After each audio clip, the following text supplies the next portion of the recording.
Welcome to Grand Prix, your go-to place for the fastest news about Formula One. We've got 3 exciting stories for you, so make sure to follow us and hit the bell to stay up to date. Let's get started. Who do you think will win the 2025 Formula One Championship? Verstappen, Norris, Hamilton. As we get closer to the first race at the Australian Grand Prix, people are talking about which driver will be the strongest this year, but what's surprising is that Max Verstappen, the guy who won last year, doesn't seem very sure about his own chances, at least not at the start of the season.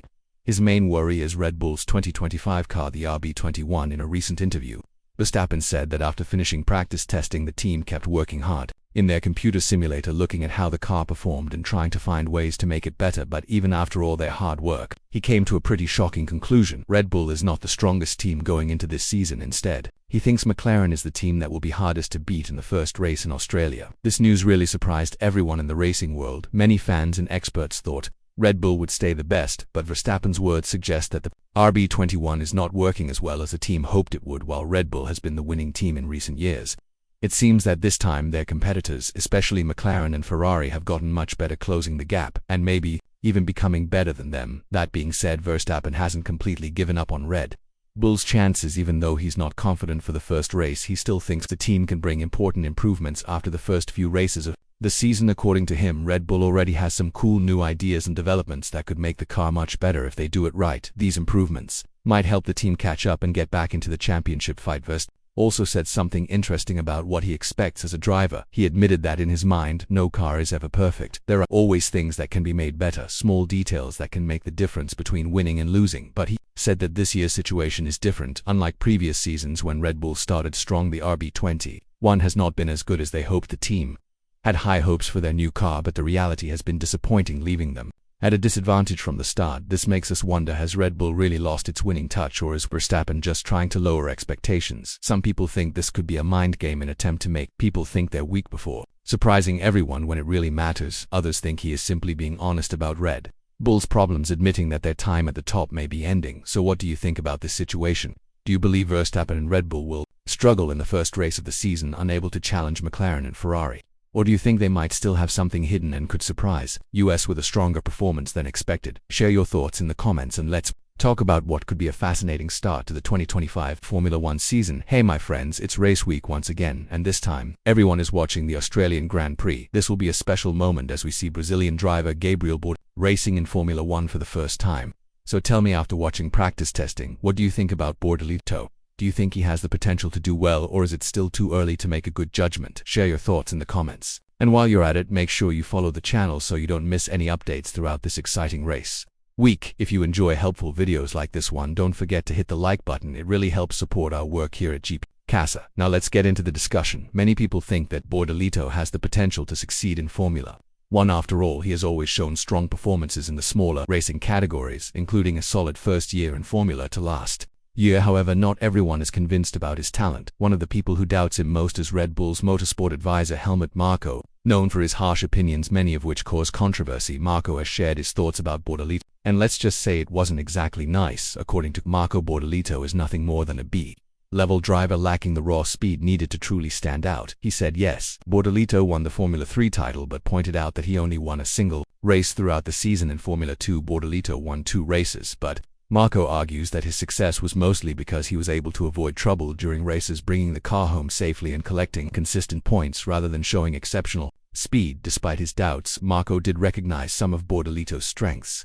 He praised his smart thinking, his ability to manage tire wear well, and his overall racing skills. However, he stayed firm in his belief that Bortoleto lacks the standout but speed that separates good drivers from truly amazing ones. To help explain, Marko compared Bortoleto to other new drivers on the 2025 F1 grid. Mercedes' Kimi Antonelli was rated as an A-level driver, with Marko describing him as an extremely promising talent, though still needing to improve under pressure. Another driver placed in the A category was Isaac Hajar, who will be racing for Racing Bulls. Red Bull's junior team. Hajar and Bortoleto were direct competitors in Formula 2 last season, with Bortoleto ultimately beating him. However, Marko downplayed this result, insisting that Hajar would have won the title if not for technical problems. His team faced another name mentioned in this ranking was Oliver Bearman, who was making his debut with Haas this season. Marko also placed him in the A-level category, suggesting that he has a higher ceiling than Bortoleto. On the other hand, Jack Doohan was the only new driver ranked below Bortoleto, with Marko categorizing him as a C-level driver and even questioning whether he would complete the full season in Formula One with such strong opinions being thrown around, this raises an important debate. Do you agree with Marco's assessment? Is Bortolito truly lacking raw speed, and did his previous successes come down to luck and consistency rather than exceptional talent, or is Marco simply bitter that Bortolito defeated one of Red Bull's own prospects last season? Formula One returns to the track this week for the highly anticipated first race of the 2025 season, the Australian Grand Prix. This race is expected to answer several key questions, one of the biggest being what is Red Bull's true performance level after ending the 2024 season as the third best team. Red Bull entered 2025 hoping to close the gap. However, early signs suggest that the team may still be struggling. The same problems that affected them last year seem to continue, and practice testing didn't give much hope that they have found a solution. During the 3 days of testing, Red Bull made it clear that they were focusing on making the car easier to drive rather than outright performance.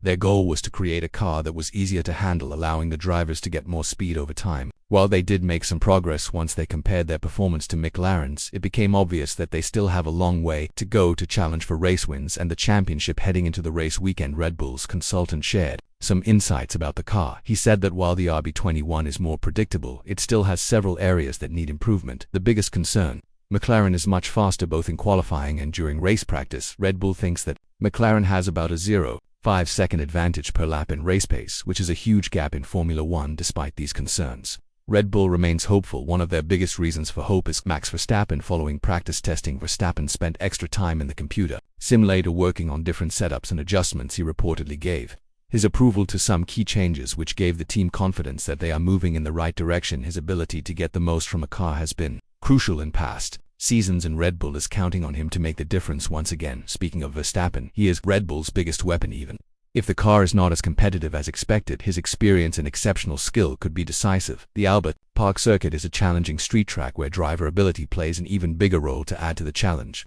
Saturday is expected to be extremely hot with temperatures above 35 degrees Celsius, while Sunday's race could bring heavy rain. These unpredictable conditions might give Verstappen the chance to turn the tables and deliver a stronger result than expected.